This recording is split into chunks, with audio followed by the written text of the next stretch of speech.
Okay. Just for the benefit of anybody who it's your first time, these are all recorded.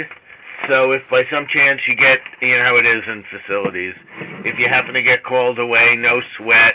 The recording will be available by the end of the week, so you'll be able to review it, or if you want to review the stuff at some future time, it'll also be available.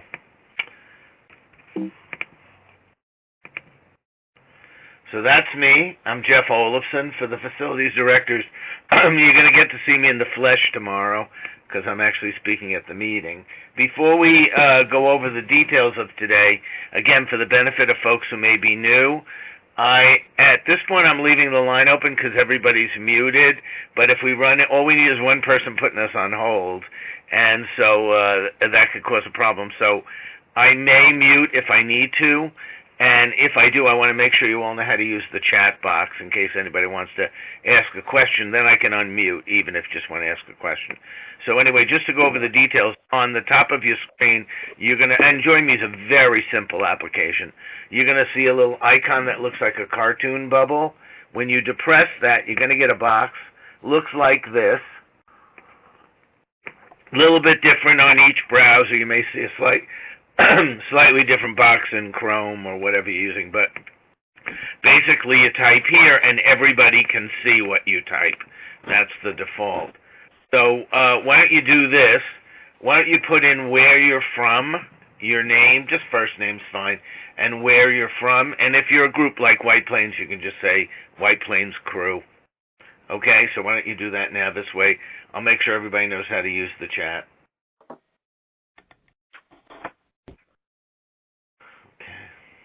Okay.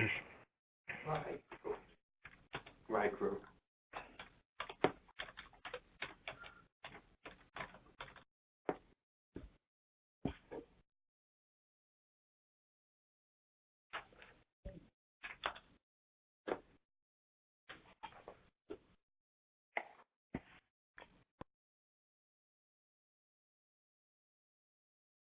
Okay, and it's just kind of been my tradition to throw it, just to give you another bite at the apple, to throw a quiz question at you. So I try to always pick questions related. So here's your quiz question for today. Okay, Ray Walston, the actor, played a groundskeeper and an advisor to Academy cadets in this famous TV franchise. So if you know the answer, put it in. Okay. There you go. A groundskeeper? I've never seen two. He's taking a shot? All right. There you go. Okay. And yeah, it's Star Trek. Okay. Yes. All right. So our topic today is difficult conversations. And while I don't want to have your head explode, I just wanted to point out that there are a lot of different situations that might involve difficult conversations. There's no way we're going to have time in an hour to do all of them. I'm going to really focus on one particular type that's difficult, that's a particularly challenging. But just think about this. You know, there are going to be situations where the difficult conversation is being initiated by you, and here I'm just using the colors to see whether the person initiating it with you is calm or, really angry. So are they angry or are they calm? And initiated by them or initiated by you. And again, if you're initiating a situation, the person might be calm or they might not be so calm. So the one we're really going to look at is this last one, which is the person is defensive. So it's the hardest one. And the one where you're the initiator. But before we do that, I just want to, kind of set some groundwork in terms of these, how you handle these situations. Certainly there's strategy involved, but, so much of this is about your own mindset. So what I often say to supervisors, any leader, is, you have to consider the you in the equation. By that I mean, like, are you in, I'm just going to mute.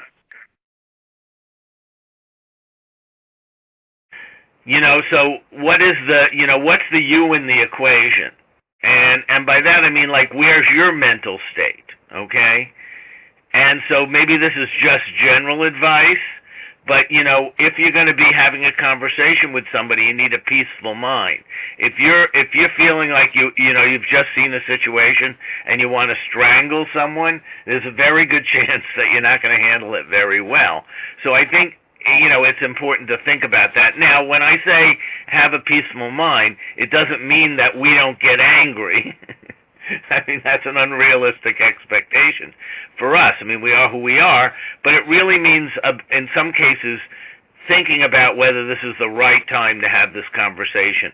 And in fact, I used to give advice to supervisors, principals, other supervisors. I'd say, if you want to meet with somebody, take out a piece of paper, and we don't want to write a novelette, but just write down a bullet of a couple of items you want to go over with them. And if your hand is shaking so much because you're that angry that you can't write it, it's just not a good time to have that conversation. Now, clearly, if you have a situation that's a clear and present danger, do what you got to do. If you think someone's going to injure themselves or create a crisis, do what you got to do. Don't worry about how you're feeling at the moment. Put safety first. But in a lot of cases, some of these things we're going to talk to people about, they're long term. If there's been a problem with someone not attending to things, didn't start today, and if you have to wait another half a day till you are a little bit far away from it, say because you got a complaint from your boss about it, and right now you're like seething, not a good time to talk to them. Timing matters. And then this other notion that I ask people to think about in difficult conversations is this idea that maybe we can adopt too easily. It's what I call as good as it gets view. I had done some work with the U.S. Postal Service years ago, and most of the supervisors have come up through the ranks. And when we talked about addressing some of the issues with employees, I mean, their basic attitude was, this is the post office. This is never going to work. So if you take a view, it's like we have to accept people just the way they are, and there's no sense that we could be better at what we do. We kind of lower expectations. Now, I'm not saying that we want to have unrealistic expectations of folks, but I think it's important to think about this notion that everybody can be better at what they do. I can be better at what I do, and I'm constantly thinking about ways I can do that. And when you have that kind of a mindset, that's reasonable for me to come to somebody who's doing basically good work and saying, yeah, your work overall is really good, but I've noticed that, for example, if you're a custodian, you're really not checking around your room to see if everything's in good working order when you finish your cleaning. You have a little tunnel vision, and I've actually seen that in a few districts where we did walkthroughs and people were in an area every day and they weren't seeing stuff, So, I'm just suggesting that, we can expect a little bit more from folks.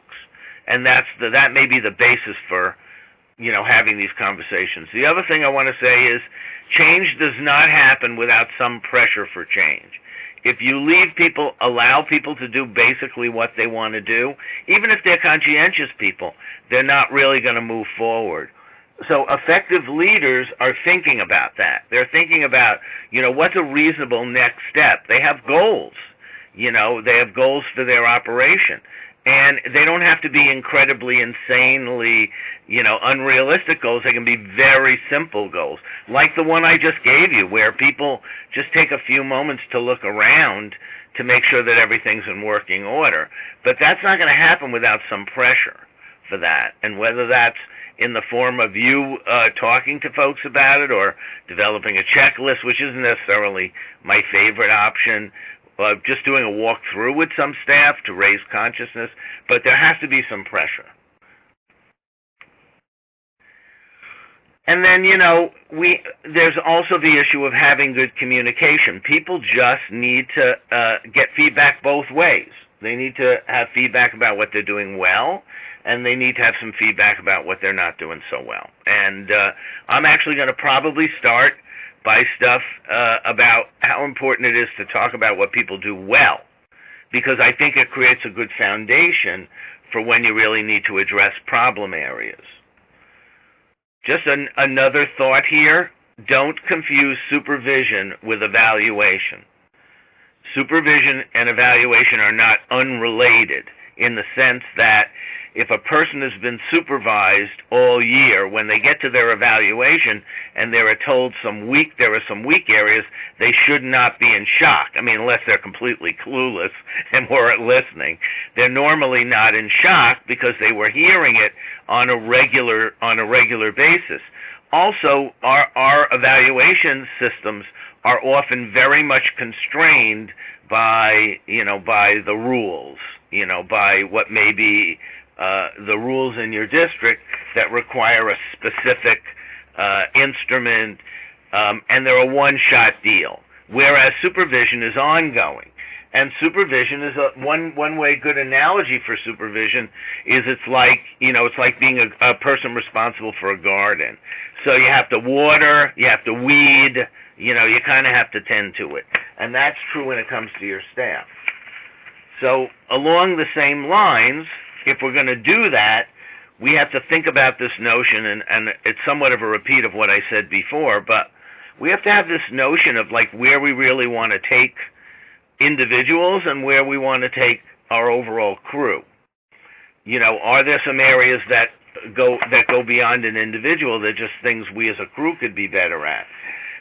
And as I'm learning more about facilities, I'm seeing there are so many areas that one could focus on in that. It certainly could be the example I gave with becoming more aware, could be situational awareness, could be effective cleaning strategies, could be relations, how to deal with challenging relation situations involving stakeholders.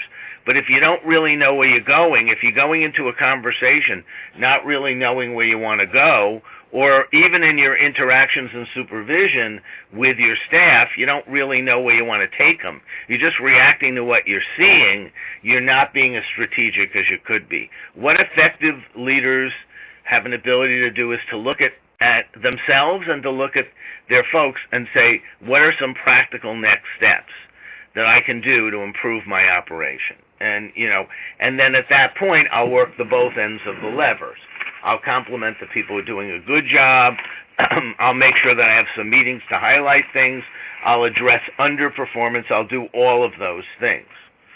So again, when I'm doing these in a more of a virtual setting, one of the questions I often asked to supervisors is, what is it that you want your employees to do or not do? Or for that matter, what do you wish they would do? Okay, so I think you have to have that in mind, and think about that. By the way, I've often found that what people wish people to do are things you can't actually ask them to do, But, you can't, for example, it's not really useful to say to somebody, I want you to be more dedicated or conscientious. Not that those aren't good attributes, but you got to be able to really operationalize that. When you're saying you want people to be conscientious, you've got to be able to really say, what does that really look like? Because you really can only ask people to do things they can understand. So if you mean by conscientious, for example, that I'd like you to remove the trash in the cafeteria when it's 3/4 full, rather than waiting until it's overflowing, that's an example of conscientious. Or, for example, if you're going into an area, it's not your area, but you notice something that might pose a danger to students, like a spill, you're going to take the time to address that, even though it may not be your area or what you were planning to do at the moment. There's a lot of different things you can do within this issue of wishing, but I think effective leaders have thought about that, Because how can you have an effective conversation with somebody if you're really not sure what you want to ask them? And I just want to say that people deserve feedback. They deserve positive feedback for good work. They deserve constructive, respectful, negative feedback where there's an underperformance issue. And in fact, the absence of feedback creates the real problem, because when we are regularly giving people feedback both ways, then, giving people feedback doesn't rock their world. They're used to it. If you have a situation where we're not giving the feedback regularly, where maybe we're avoiding sometimes, then when we finally have to do it, it's a little bit less comfortable for staff. They're not used to it, and they're more likely to get defensive. All things being equal, some people are just more defensive than others, So most people I find, they're not perfect, but they want to do a good job. I have certainly met some exceptions to that, but I would say most people, if they're going to work a day, they want to take pride in their work, they do a decent job. Doesn't mean they're perfect, doesn't mean that there aren't some areas for improvement, but they basically want to do a good job. And I try to always say, work the positive as well. Don't just work the negative. I may be talking about somebody about a particular thing I need them to attend to, but 90% of what they do is good. So make sure that that's coming out in your conversation with people, and so do recognize good work. And recognizing good work is going to be critical in creating the cushion when you have to criticize folks. And I've heard this over and over again from employees, and some of you can probably tell me if you've experienced this. I've had bosses where no matter what I did right, they didn't give a crap. They never said a word. The moment I did anything wrong, they were on me like a rash. Anybody ever, and you don't have to point, but anybody ever have a supervisor like that? That they just seem to want to catch you doing the thing wrong. They never wanted to praise you for what you did right.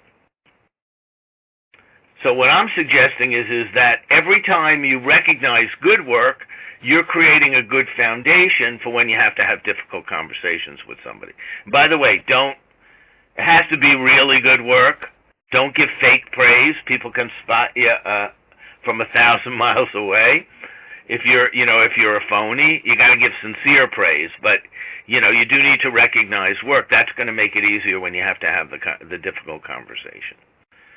So obviously, I'm talking about praising, and I just want to talk about this idea for a minute. This difference between praise and strategic praise. So praise is like whatever I happen to see that people are doing well, I praise. That's just praise. Strategic praise is when I think about some things that I want to improve in my operation. And what I do is I go out of my way to find the people who are doing it well, and I praise them for it. Now, what makes it strategic is I wasn't just reacting to what I saw that was done well. I was actually specifically kind of looking for or mining the things I wanted to reinforce. So why is that important? Because frequently, when you talk to an employee, they will share what you said with other employees. Crews tend to talk to one another. Not always, but frequently they do. And so if you compliment someone, for example, and I hate to keep coming back to my same basic example, but if you compliment someone for taking the time to look around their area and spotting things, and they mention it to others, you may get others who then do it as well. Whereas if you just, throwing around praise for anything you see, you're not sending a coherent message. So I think effective leaders do more than just praise. They praise the things they're looking for. So with all of this, if you've come away from this, it's that having conversations with people requires some level of planning. And thinking realistically about what you can ask someone to do. If I have a conversation with someone and I overwhelm them, and it may very well be there's 10 things they do wrong. If I hit them with 10 things, they are going to, first of all, they're not even going to remember all of them. And second, there's a very good chance that their a level of rage or frustration or depression based on what you told them, is likely to be so great that you're not likely to get any results from it. You're likely to get either an extreme pushback or a negative reaction, or them coming up with something critical of you. So part of this key with difficult conversations is deciding what your priorities are. And again, one recommendation I always make for supervisors is I don't see anything wrong if you've had an issue with someone. Well, let's put it this way. If you're talking to people regularly and you're not letting it build up, you shouldn't necessarily have to have a list of 10 items because you would have addressed each one individually at some point, maybe made it a minor matter.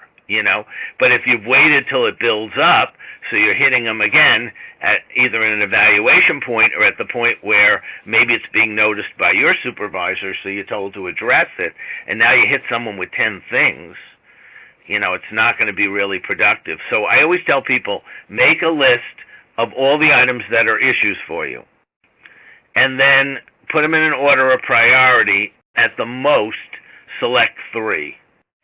And those are the ones you address. And it may very well be that you don't even get to 3. Because based on how the first one goes, you may want to quit while you're ahead if the person is just completely frustrated by the experience. You can always get another bite at the apple.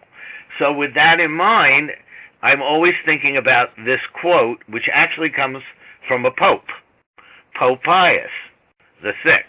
And he said, notice everything, correct a little, and let a lot go. So that, I think, is the key to supervision. You have to try to notice everything, but at any given moment, you correct what you think is most critical to correct. And for the time being, we'll let the other stuff go. Now, obviously, if there are dangers and things like that, you may have to address multiple items. But if we're really talking about this push for improvement, I think it's important to kind of have your eye on the ball. And for those of you, by the way, who are here as crews, one of the things that I've been thinking about is maybe we have to have a conversation as a crew, as a team, about what are those 1 or 2 things we want to work on for the next 6 months across buildings. What's that highest priority?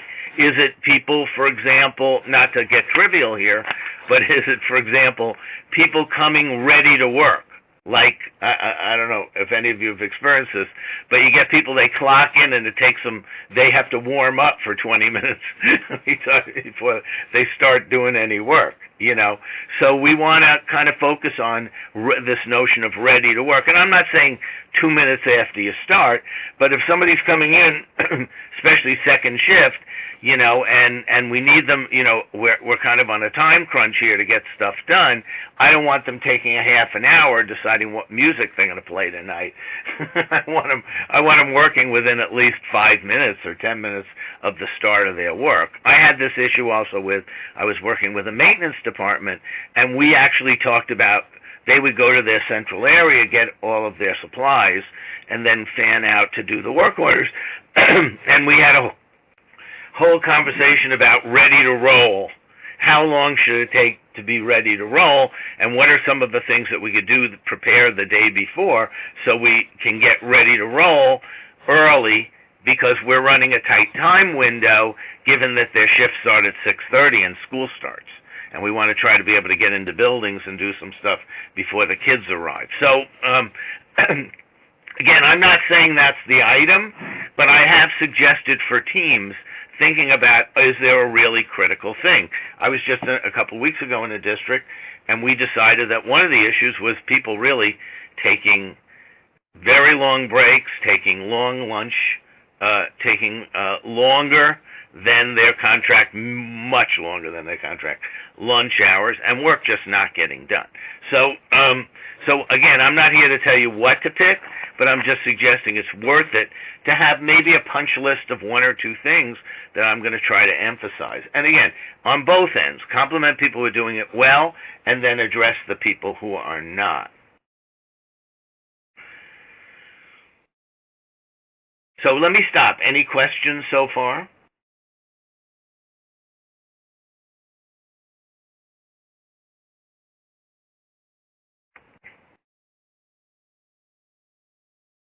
So I guess no news is good news. I just want to make sure you're all alive. All right. Okay, because I'm monitoring the chat. But anyway, no questions? Nothing? Okay. So I would suggest there's 3 elements to an effective, difficult conversation with anybody, any kind of conversations. And some of this is a repeat. The first is you have to know what you want. Anytime I'm going to have a conversation with someone, I always have an end game. I either want them to do something or not to do something. And so because you can easily get distracted in these difficult conversations. I'm going to bring something up, the person's going to bring up something else. They're going to, it's just going to go all over the place. And if I can't focus on what I want to accomplish, I could walk out of the thing not having gotten what I wanted. Okay? So I always think about it. What am I going to ask someone to do or not do? Okay? And then I need to think about communicating this in a way that's likely to engender cooperation. Okay? Hey, idiot, you need to do, where you have no brain. That's not usually a way to get to engender cooperation. So I need to think about how I'm going to communicate that way in the way that I'm most likely to get them to go along. And then I've already talked about this. You need to be in your own right frame of mind. So one of the things that's going to happen in conversations is you're going to try to bring up an issue, and normally when we catch people dead to right, in other words, there's no way that they can really make an excuse for what they haven't done, what they'll often do is pick something else, or they'll come out at you about something totally unrelated. How many of you have had that experience? You want to start with a conversation about schedules or work done, and somebody's bringing up something you didn't do 6 months ago. Has that happened to anybody? Yes? No? This way I'll make sure you're alive. So I ask myself, am I likely to get trapped into that? Okay, I see these as traps. If we have a conversation and I wanted to talk to you about, how long you're taking for lunch, and you want to bring up the fact that we don't get our schedules until 6 months, 2 days before the start of school, I'm not going to let you go there, okay? And I'm not saying that I won't. Let me tell you what I always do with stuff like that, because I know it's baloney. I decouple it. Someone says, I want to talk about schedules. I say, that would be great. I'd love to have a meeting with you about that, but not this minute. Let's pick a time later in the week, and then we can talk about schedules. And what you find out is they don't want that meeting because they really don't have an issue with the other item. They were just trying to get you off track. So always focus on what you focused on. And I have said to people, that is not what I brought you in to talk about now. I'd be glad to talk to you about that, but not now. Okay? And then it's amazing. I contact them later and I say, you said you wanted to talk about schedules. And they go, no, it's all right. So don't always attend every argument you're invited to. So if we're really going to look at the issue of, and this is all foundational, but if you want to really look at the issue of communicating, we have to think about what are the different styles of communicating. And I'll tell you straight out, I'm looking to advocate for assertive.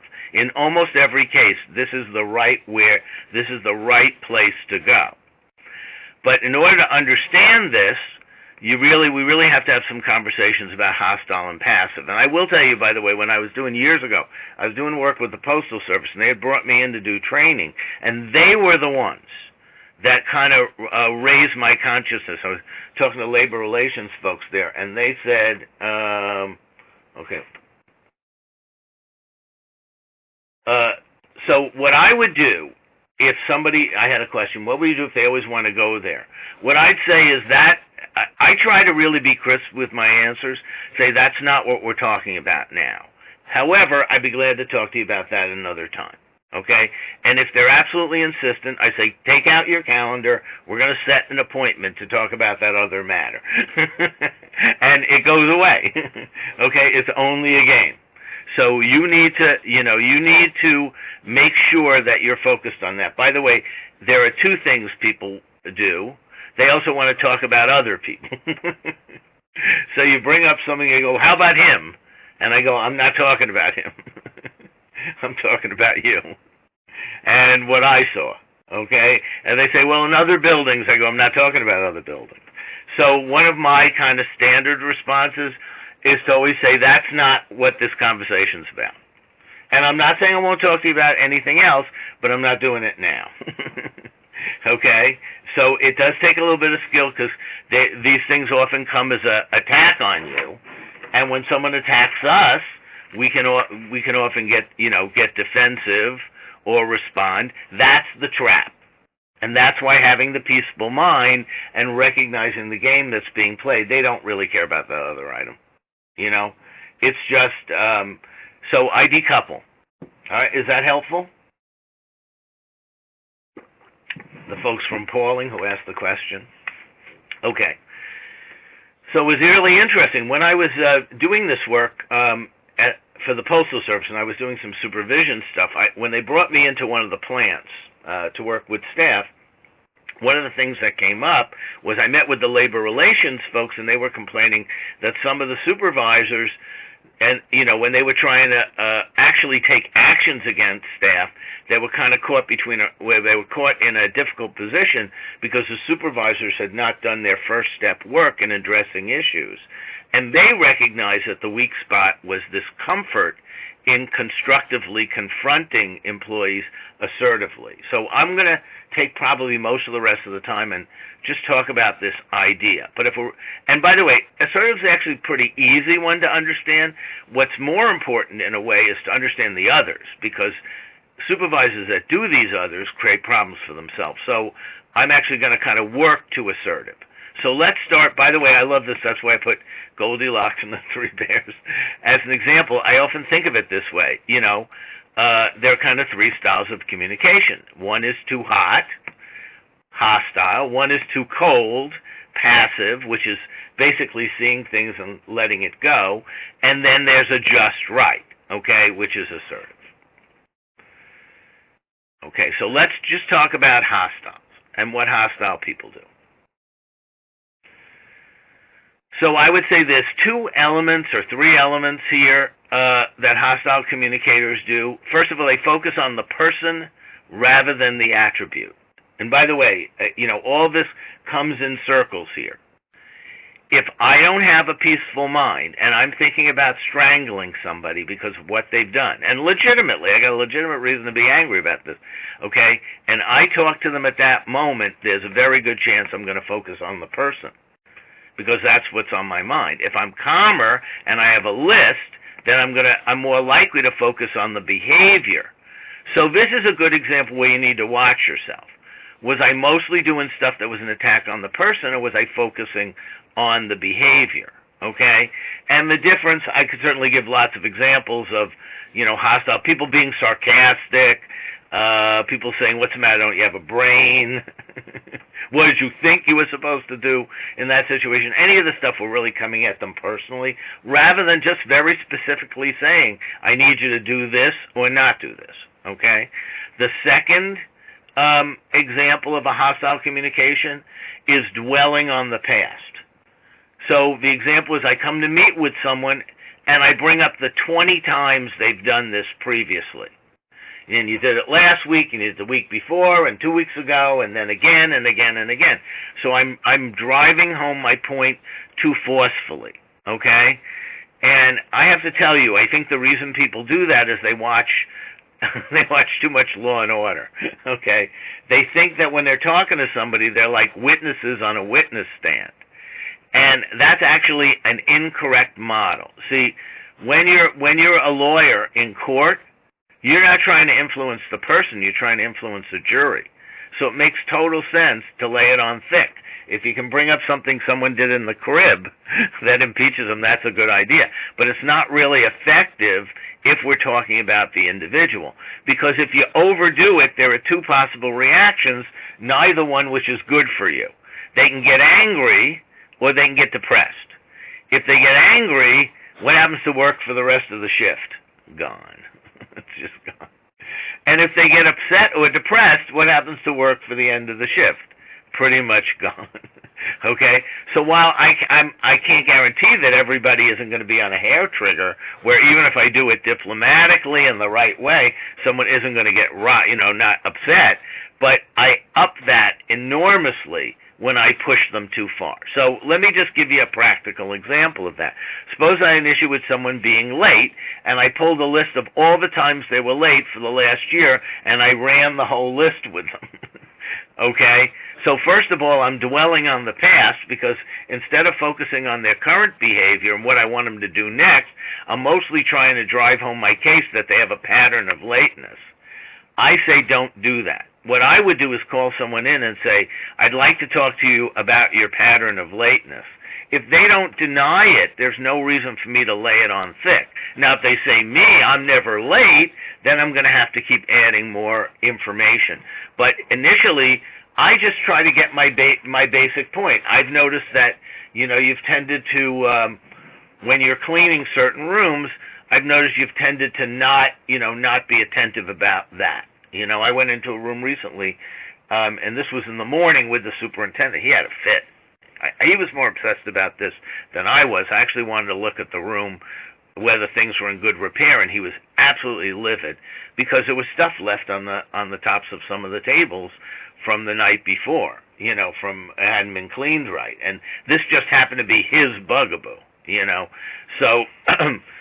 So I don't have to bring up the 20 times I've seen this with someone. I could have just said, I was walking through a room and I noticed that it wasn't cleaned up. You need to be a little bit more attentive. You need to just check around one more time before you leave, something like that.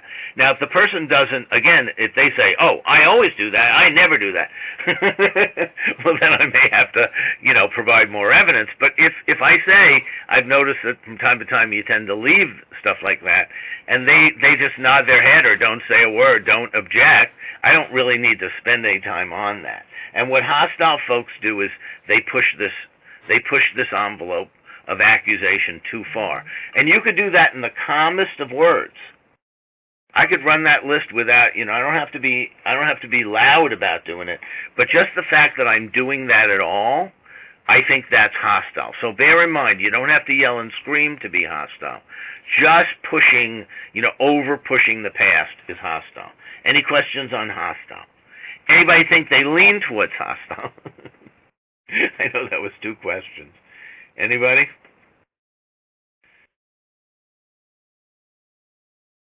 And here's what I would say. If you know that's who you are and you tend to be this way, don't deny it, accept it, and work with it. Think about what makes you that way.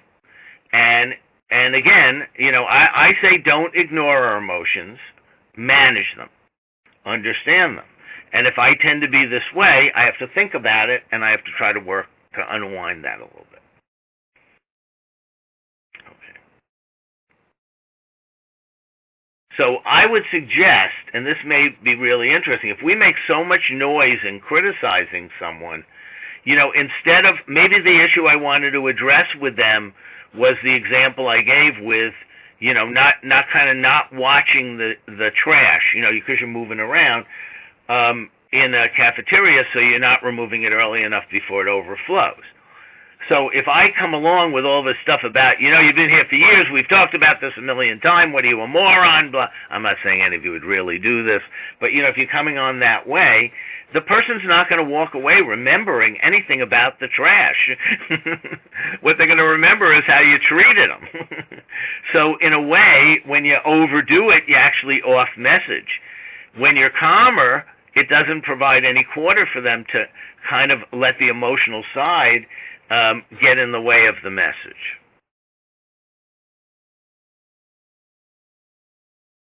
And we talked about this, just, the emphasis, by the way, maybe it is worth, let me back up on that. One of the things that I often think about in a conversation with an employee was, where was I spending most of my time? Was I spending most of my time analyzing what had been done wrong in the past or focusing on the changes you want in the future? I think you can ask, what was your perspective on that? I don't think there's anything wrong with that. But I'm a really big fan of being direct. So I don't like to play like the 20 questions. Why was the trash overflowing? I prefer to tell them, a good practice has indicated, that 5 minutes after you turn your head, if a trash pail's 3/4 full, it's going to be overflowing.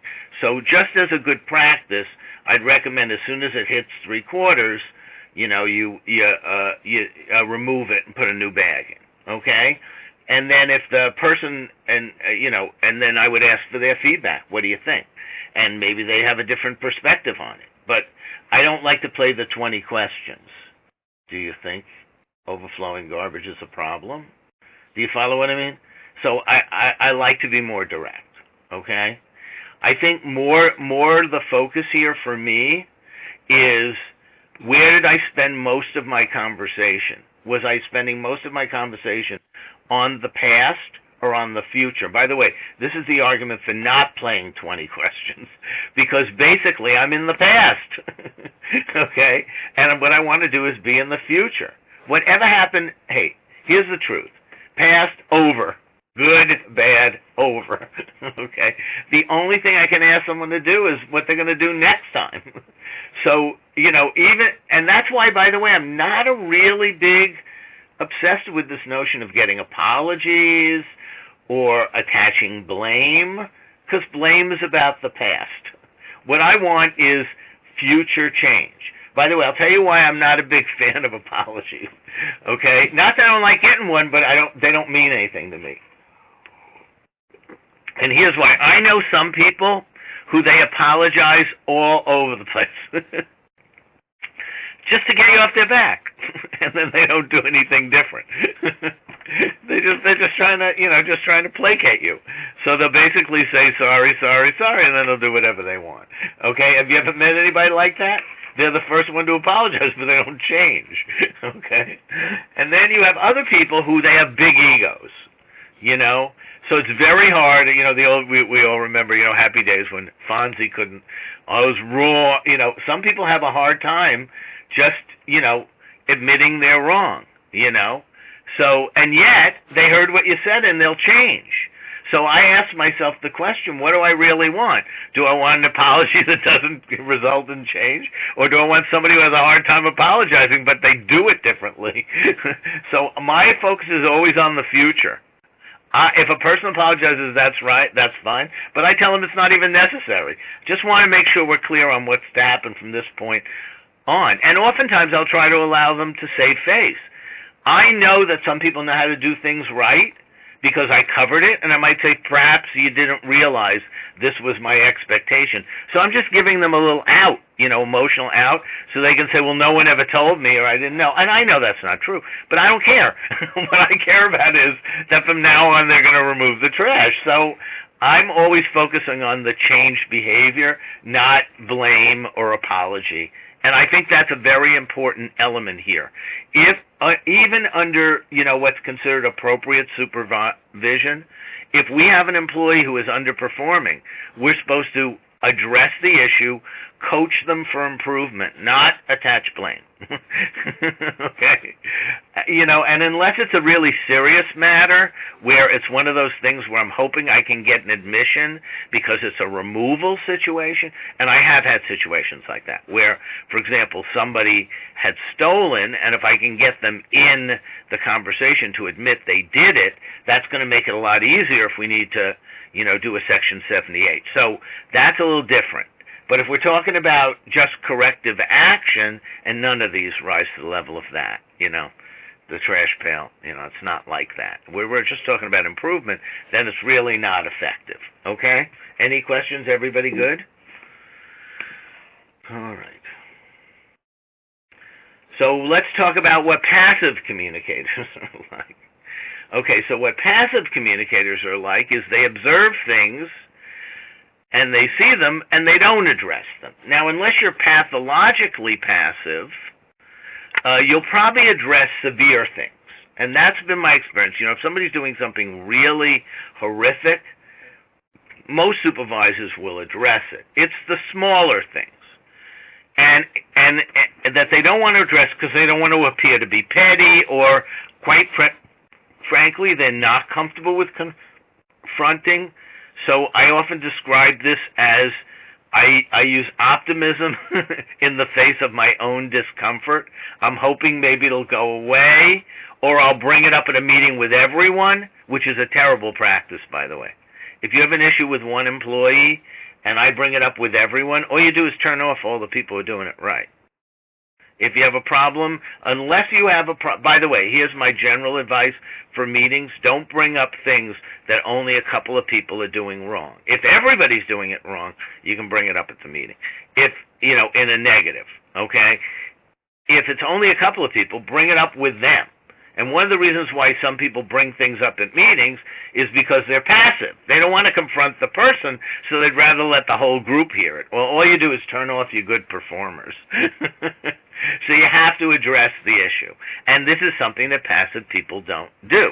Now, just because they're not upset, because they don't say anything, doesn't mean they're not upset. And in fact, frequently, passive supervisors harbor rage over unresolved issues. So maybe in a meeting I mentioned to people, I'll mention one of the ones I gave here. Let's say ready to work. I've talked to people about the need to be ready to work within 5 minutes or 10 minutes of when you clock in. And I understand it takes some time to get set up. If you're going to be cleaning, you need to get your stuff, but it shouldn't be an hour or a half an hour. So anyway, I've talked about ready to work. I had a meeting on it. I discussed it with everyone. And then I still see someone, sorting through their playlist on their iPhone or their Android phone to see what music they're going to play that night, and they're not doing anything for a while, or they're hanging around drinking coffee and chatting for a while, and they're not working. So, but I don't say a word. And every time I see it again, I'm just getting more and more enraged, but I'm not saying a word. And what I would suggest is, when that happens, I'm in a really dangerous position because I can harbor rage from this unresolved issue. And that rage has got to go somewhere. And I'm going to talk to you about the 3 places it goes, because they kind of go from bad to worse than that. Okay, so the bad is because I am angry at this person, and I don't want to confront them because it might give me pushback. I vent about them with other employees. And when I'm doing that, I've now violated confidentiality. I should not be addressing the performance of one employee with other employees. And you set a dynamic up of like the good child and the bad child, like my people and the problem people. So you shouldn't really be venting about a poor employee with other employees. And that's often caused by this frustration and the avoidance. The second one is what I call the straw that broke the camel's back. So let's take a situation. Somebody's been doing something. It really upsets me. Every time I see it, I lose a little more enamel off my teeth, but I don't say a word about it. And then all of a sudden I get a day that's hotter than usual, or I'm more tired, or this is one that'll definitely set me off. My boss sees it. So let's take the example of someone not getting ready at their shift. And, it's been annoying me for a while, but I haven't said a word, okay? And now all of a sudden my supervisor comes by and says, hey, how come nobody's working? There's nobody here, And now I'm like loaded for bear. And so what you often have with passive supervisors is they go along passive until the straw broke the camel's back, and then they totally explode on the person. They go from being passive to being like extremely hostile because of all that pressure that's built up. So what I've basically done is taken a small matter and made it a big issue. So I'm only sharing this with you, not because I'm trying to criticize anybody, but I think it's important to know yourself. What I've often seen with passive supervisors is it's like calm, boom. What's called the meltdowns, occasional meltdowns. And besides the fact that they're not really effective, because if every day I've been doing this and you haven't said a word, and all of a sudden, on Tuesday the 13th, you totally blow up on me, I'm much more likely to think the problem is you didn't take your meds than it is me, so it's not effective. But this is a pattern, and I have seen this in some supervisors, okay, where they go along and they're calm, and then they occasionally explode. And so we don't want to have this stuff pent up. It's not good. You can actually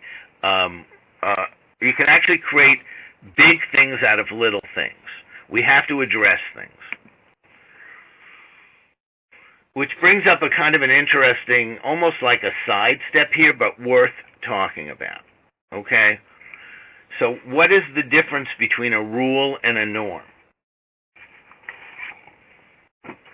So I think you all know what a rule is.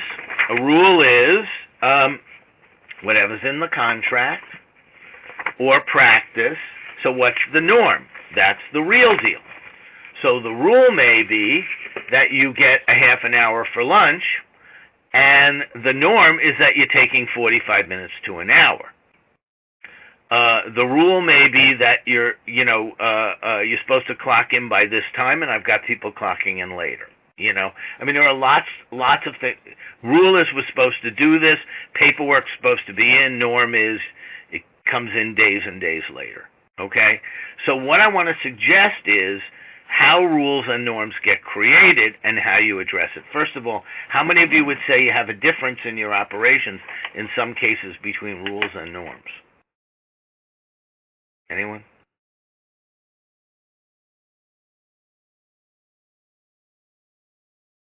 Who's willing to admit it? Yes. So here's what I just recommend as a general idea. I think it's important to think about all of these. I'm not saying you should address them all, but I've had some nice conversations with my teams where we've said, let's identify all of the areas where we have a difference between a rule and a norm.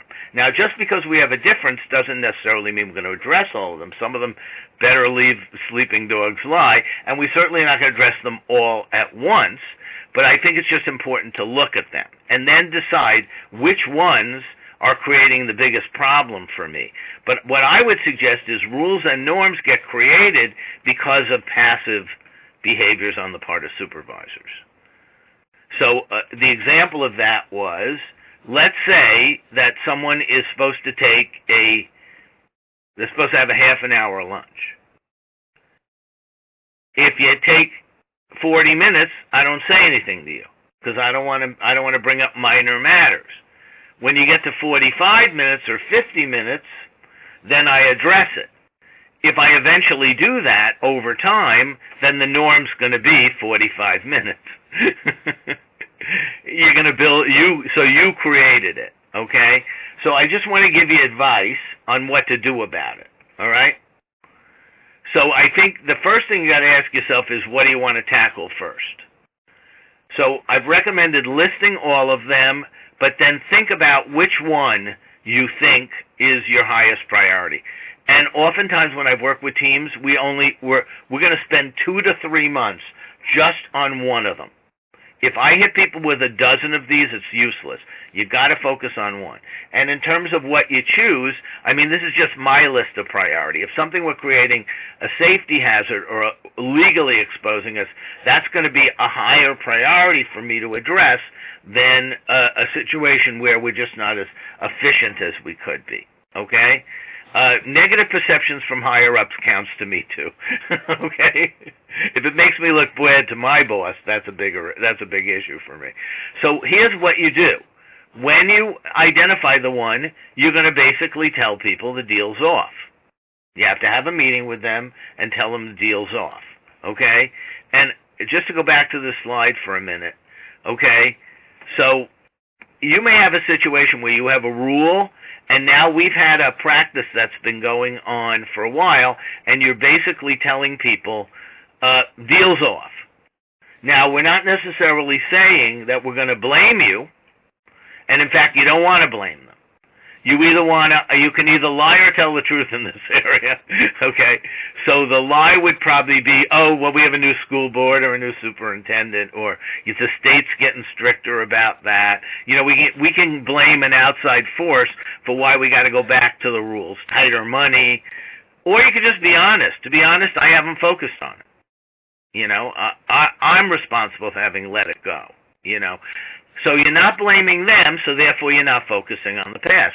Because if you do blame them, they'll say, well, we've been doing it for years. My previous supervisor let me, you let me. If you don't do that, you take all of that out of the mix. What you're basically telling them is the deal's off.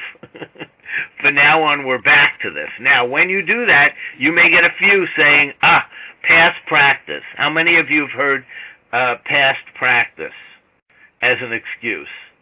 The past practice is a 40-minute lunch now. Anybody? So I want to just correct something legally so you understand the difference.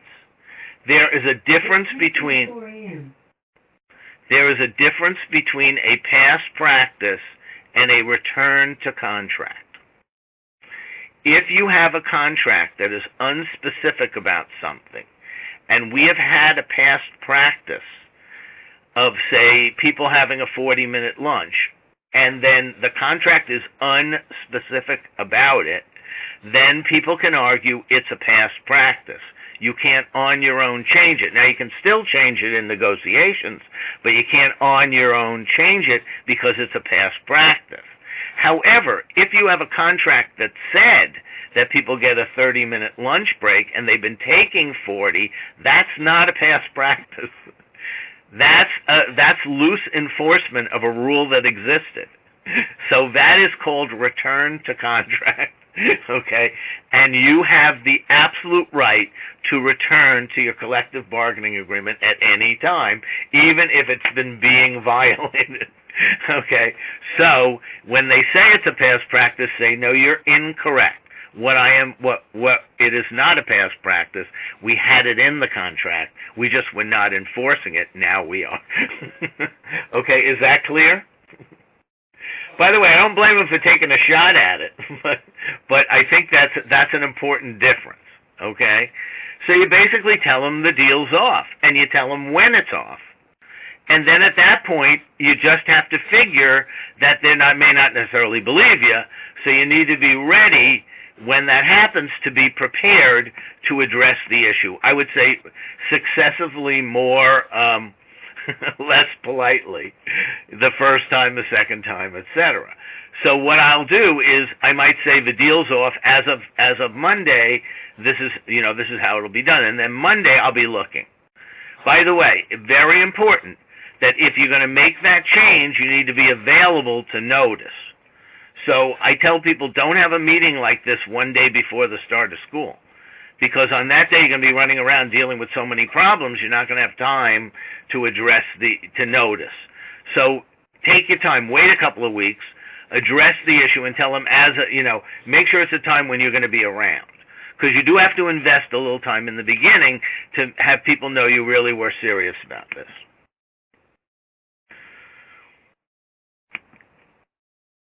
Okay, so now, ta-da, we're at assertive communications, which is what we really wanted to look at all along. So assertive communication is actually fairly simple as an idea. It does take some practice. So what you want to do is it needs to be detached and unemotional. Again, meaning we're not focused on the person, we're focused on the thing. I'm not flailing my arms. I'm just calm. I need you to do this. Second, it's results-oriented. And third, it's focused on the future. That's really what assertive is.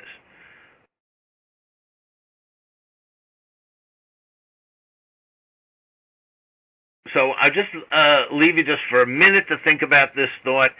Sometimes passive supervisors say they don't want to address poor performance because they don't want to damage morale, the morale of my crew. But what do you think is the number one complaint that good performing employees have about supervisors? And the answer is they feel they don't slave the dragon. So here I am, I'm doing the right thing, and someone else is getting away with it. So there is no fence. You don't build good morale by not addressing an issue. If I address the issue, I'm going to have my poor performers a little annoyed.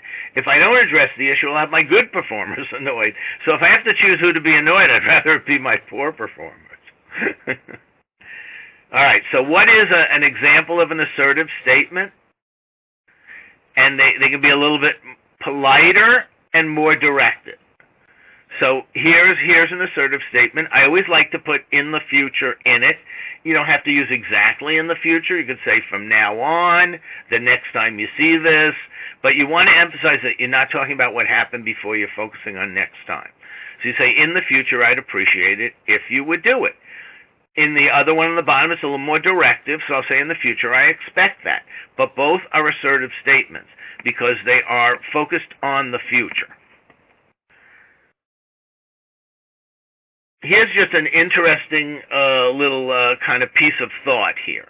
You know, as you can imagine, having conversations with folks involve a certain amount of drama. If I want to make a big point about a matter being serious, you know, I say, this is a serious matter, I called you in, this can't happen, you know, and the longer you're in a meeting with someone, the more likely, first of all, the less efficient it is, it takes our time, and the more likely that things are going to go south. Either I'm going to lose it or they're going to lose it. So I'm always have a notion of getting in and out. And one of the things that helps with this is to consider the venue. Where? So what I recommend for all supervisors is you have 3 ways you talk to employees. Okay? So the first one I'll say is a drive-by. That is, you catch them at their shift, somewhere, you know, while they're working, and you just pull them aside and talk to them for a moment. So that's a low-level item, okay? The next level is I have what I call a door frame conversation. By the way, even if you don't have an office, you can do this in any classroom. You just pull people away from what they're doing into a room, you close the door, and both of you are standing, okay? And then the third one is have a seat. And if you do this consistently, when you hand someone a seat, they know they're in deep. They're in deep, okay? And you avoid all of the extra words. So what I recommend for supervisors is, you know, based on how severe the level is, select a way of having a conversation. Like, I'm never going to have you sit down unless it's a big deal. Do you follow? And then I don't have to spend a lot of time explaining why it was a big deal. Just have a seat, that's enough. Okay, I'm going to wrap up in a minute. This is kind of just my summary of some of the advice, you know, that we've talked about here. And I'm going to just add one more to this. All right? So it's pretty obvious. Keep it short. Always focus on the future. Articulate positive expectations. I really didn't talk about that yet, but that, in the simplest terms, we do that with children too. Always focus on what you want people to do, not what you don't want them to do. So I always try to emphasize it. I always try to put it in terms of not a don't do this, but here's a thing I would like you to do if possible. We talked about venue. Address only one matter at a time. Now, remember I said you're going to make a bullet list, and maybe you could have 3 items, but when we're talking about schedules, that's all we're talking about. When we finish that, then we might go on to a next item. But I'm not going to hit them with 3 things at once. I'm going to say, I'd like to talk to you about your schedules, you know, or about this. And then when we finish that, which I always end by saying, so in the future, you will do that, I get a nod, I'm good, then I think about whether I want to go on to the next item, okay? So we want to offer people support, but I don't want to own their responsibility for stuff. And then plan a follow-up. So I know I'm over a little bit, but I just want to leave you with one last bit of advice. Don't warm up. Don't warm up. I see people warming up all the time. They start by warming up by saying, hey, I called you in, you know, you're one of my best people. There's so many things you do well. Blah, blah, blah, blah, and what do you think what are they waiting for? They're waiting for the hammer to fall. Okay? Don't do it, okay? Get right to the point. Because people don't perceive that as you being nice to them. They perceive that as you just being too wimpy. And in fact, the longer you take to get to the point, the more they wonder, what the heck did I do? I must be in deep trouble if they're going to warm me up for this long. So don't do it. I always call people and I say, I called you in because I have a concern about this. Now, if I'm going to do any complimenting, I want to build you up on the way out. Okay? And so what I might do is after we've gone over this item, and if it's the truth, because we don't BS people. They can spot it a mile away. But I might simply say to somebody, don't think I don't appreciate, after I've addressed the fact that they need to be attentive about this one thing. Don't think I'd appreciate all the work you do. Overall, your work is great. And in fact, I was really impressed with how nice a job you did last night. That's fine. But you're always doing it where? You're doing it on the back end after you've resolved the issue. Because at that point, you're building them up when you need it, when they need it. So what I say is, don't create a roller coaster situation in your conversations. Always start with the worst and build back, you know. And that's good to do. If you can't think of anything nice to say to somebody, because frankly they would know that you hate them and that they would know you were fake, I don't do it. I just change the subject and say, so did you happen to catch, after we're finished, so you happen to catch the game last night? That's kind of my way of saying we're done. Okay, so we're a little over, but any quick questions before we wrap up?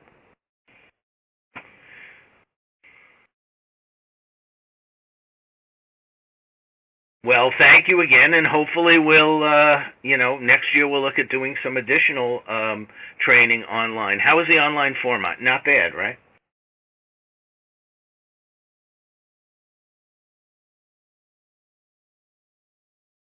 Okay, so good. So again, for the directors, I'll see you guys tomorrow at your meeting.